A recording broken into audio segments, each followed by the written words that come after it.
Good morning students. पिछली class के अंदर हम लोगों ने मध्यकालीन जो विचारक हैं जिन्होंने न्याय को परिभाषित किया उनके बारे में और आधुनिक विचारकों के बारे में जानकारी प्राप्त कर ली थी। आज हम इसी क्रम में आगे नेक्स्ट आधुनिक काल में न्याय संबंधी जो विचार व्यक्त किए गए हैं उनका अध्ययन करेंगे। देखिए, जो आधुनिक विचारक हैं उनके अंतर्गत डेविड ह्यूम जो है उनका नाम विशेष रूप से उल्लेखनीय है। इन्होंने 1917 से 76 के अंतर्गत ये बताया कि नियमों का पालन जो है उसी को ही न्याय कहा जाता है। अर्थात इन्होंने न्याय की जो संज्ञा दी है वो दी है नियमों के पालन को।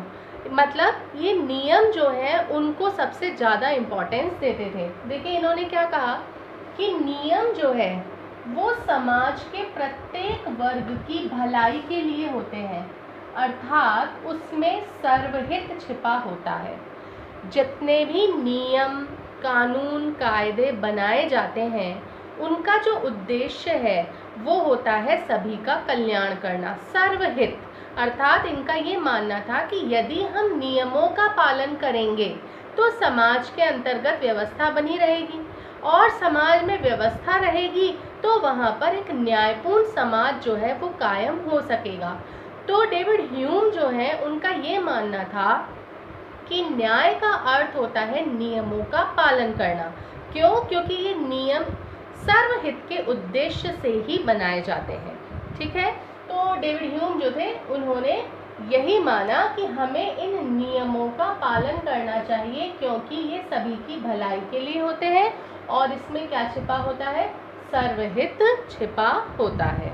ठीक है, तो ये आधुनिक काल के अंतर्गत डेविड ह्यूम का नाम है और ये इनके विचार थे। नेक्स्ट जो है वो आता है उपयोगितावाद। देखिए, उपयोगितावाद के जो समर्थक रहे हैं वो रहे हैं जेरेमी बेंथम। इनका नाम विशेष रूप से ध्यान रखिएगा, उपयोगितावादी समर्थक जेरेमी बेंथम। देखिए, जेरेमी बेंथम जो थे इन्होंने प्राकृतिक कानूनों को स्वीकार नहीं किया। प्राकृतिक कानूनों को ये नहीं मानते थे कि प्रकृति प्रदत्त की मनुष्य जो है वो अपनी इच्छा से ही एक व्यवस्थित जीवन जी सकता है बिना किसी नियम कायदे के। अगर आप उसके ऊपर कोई चीज़ थोपेंगे नहीं तो भी वो प्राकृतिक तरीके से उसको मान लेगा। तो इस चीज़ को इन्होंने स्वीकार नहीं किया। इन्होंने ये माना कि कोई प्राकृतिक कानून नहीं होते हैं, कोई प्राकृतिक नियम नहीं होते हैं। इन्होंने ये कहा कि सार्वजनिक वस्तुओं सेवाओं आदि का उपयोग उपयोगिता के आधार पर होना चाहिए।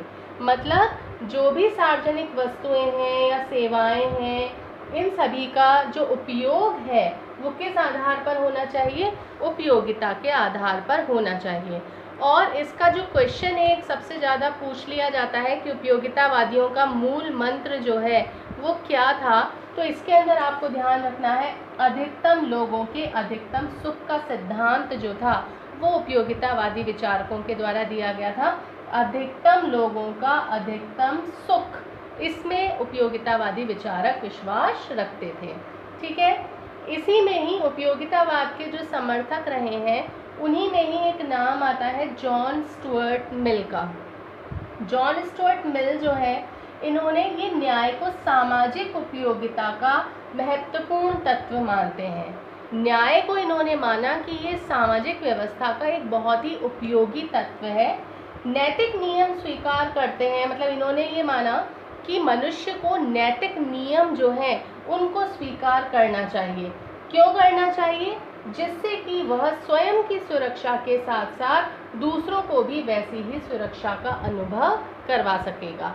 नैतिकता में हम यही मानते हैं कि मनुष्य जो है वो केवल खुद के भले के लिए नहीं सोचता। नैतिक चीज़ें क्या मानती हैं कि दूसरों के प्रति करुणा भाव रखो, दूसरों की भलाई करो, परोपकार की भावना रखो। ये सारी चीज़ें नैतिकता के अंतर्गत आती हैं। तो जब हम नैतिक नियमों का पालन करेंगे तो हम केवल खुद के विषय में नहीं सोचेंगे बल्कि हम सभी के विषय में सोचेंगे। हम केवल खुद की सुरक्षा के बारे में नहीं सोचेंगे बल्कि हम सबकी सुरक्षा के बारे में सोचेंगे। खुद की भलाई के लिए नहीं, सबकी भलाई के लिए सोचेंगे। तो इसके लिए क्या इम्पोर्टेंट है? नैतिक नियम जो है उनका पालन करना जो है वो इम्पोर्टेंट माना। तो स्टुअर्ट मिल जो थे वो यही मानते थे कि नैतिक नियमों का पालन करो।